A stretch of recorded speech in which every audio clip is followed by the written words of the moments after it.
Well, we're getting a 3-day window here, good weather. Today is another beautiful day, and then tomorrow's supposed to be a nice day too. Well, I got the joiner out yesterday, and I jointed the edge of all those 2x6s. Now I need to run them through a saw or something to get the other edge jointed before I get ready to do anything else with them. 10-footers and some of the 12-footers are going to go down on the floor, so there won't be anything else that needs to be done to those except trimmed up to the final dimension after we get them edged on both sides. The 14-footers and some of the 12-footers will be tongue and grooved. We've got the timbers up, spread out in the sunshine up there, and we're putting stain on those, and those are coming around pretty good. We got out early this morning and wiped the water off of them. It dewed pretty heavy last night and got kind of cold. We'll see how that's going to work out, because you're not supposed to have that stuff get below 50 degrees. It's supposed to put on 50 degrees or above, but it was about 63 degrees yesterday, and a lot warmer than that out in the sunshine, so those boards got warmed up and that stain got in them pretty good.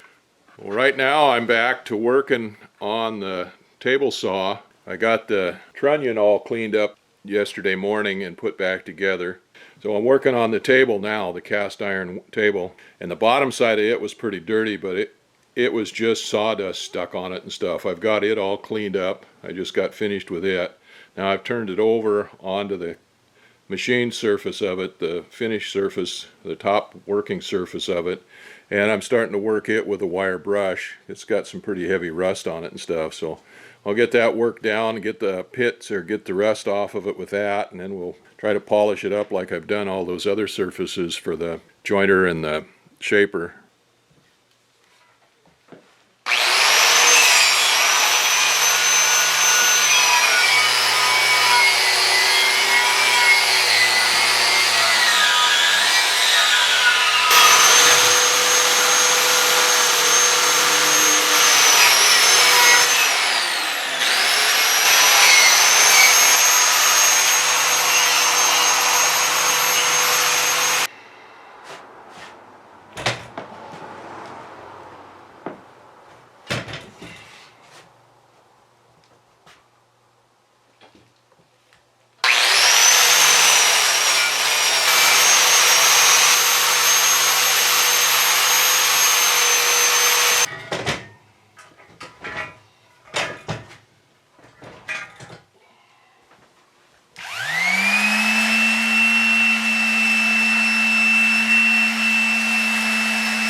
Well, that looks better. There's still some pits and stains and stuff on there. I was trying to decide whether I want to put the navel jelly on that or not. It's not going to clean up like those other tables did, but I think I'll go ahead and do that. There's some pitting right in here, and then there's some stains on here in some spots, so I'll make sure and get that pitting off of there, put the navel jelly on it.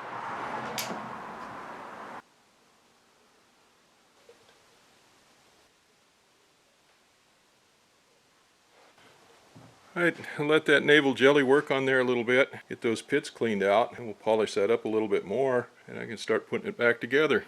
I'll go up and help Judy paint those timbers a little bit more.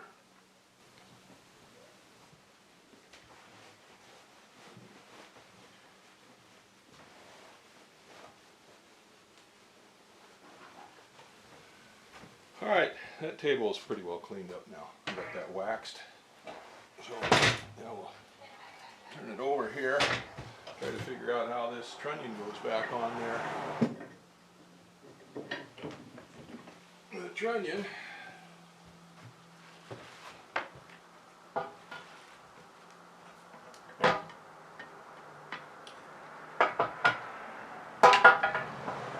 on like this, I think, yeah. Need those right yet.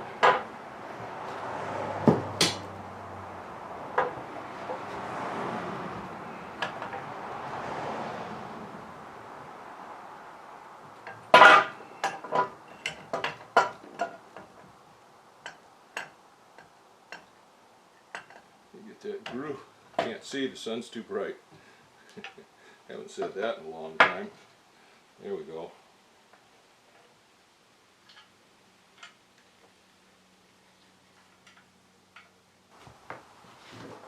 Now I need to make a fiber washer to go on here. This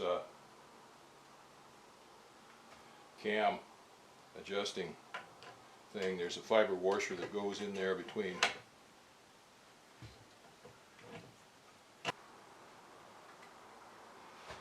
this adjusting arm and the wall right here.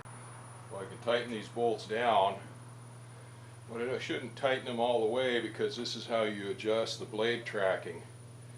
And leave one of these bolts relatively tight and then loosen up these three so that you can adjust this trunnion back and forth against the table to set the saw blade tracking.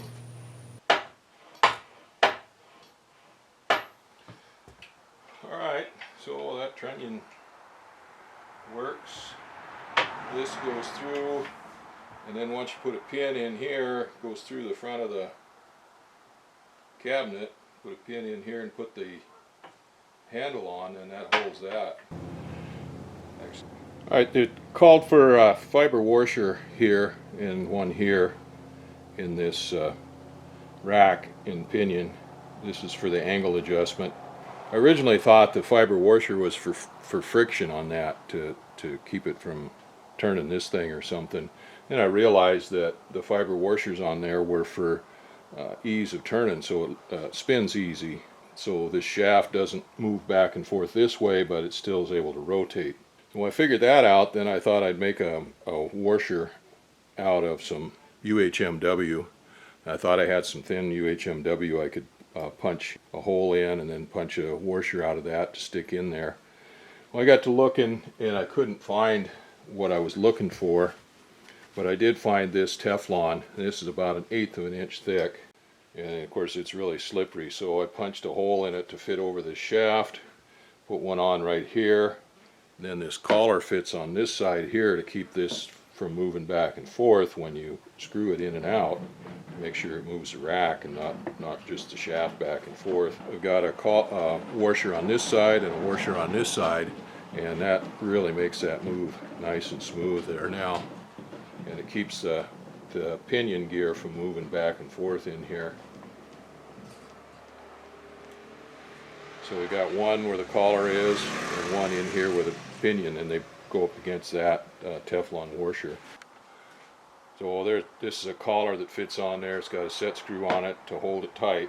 And there's another collar that fits out here on this end of the shaft. It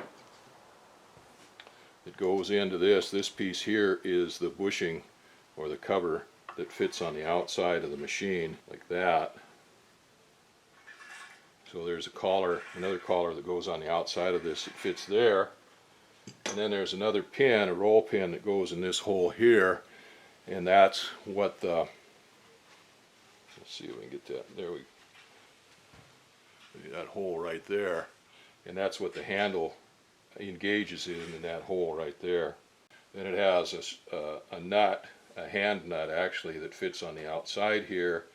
Then that, when you set your adjustment where you want it, then that you tighten up that hand nut, and that pulls the handle in tight against the body of the machine and keeps it from turning. So anyway, that's pretty good. I can put that other collar on there, and then this thing can go into the cabinet. But first I've got some more work to do on the cabinet. So we've got a lot of wax still showing in here, but that's the purpose of the wax, is to keep the sawdust and stuff from sticking to everything like it did before, so that's not a big deal. Okay, this thing is pretty much together now. I've got to mount the motor. It goes here, slides on here. Then there's a big spring that holds, keeps the motor tight, makes it drop down. And this nut here on this shaft is what holds it on. That will go on before I put the cabinet on the base here. Anyway, this portion is done, so now I can get to work on the cabinet and check it out.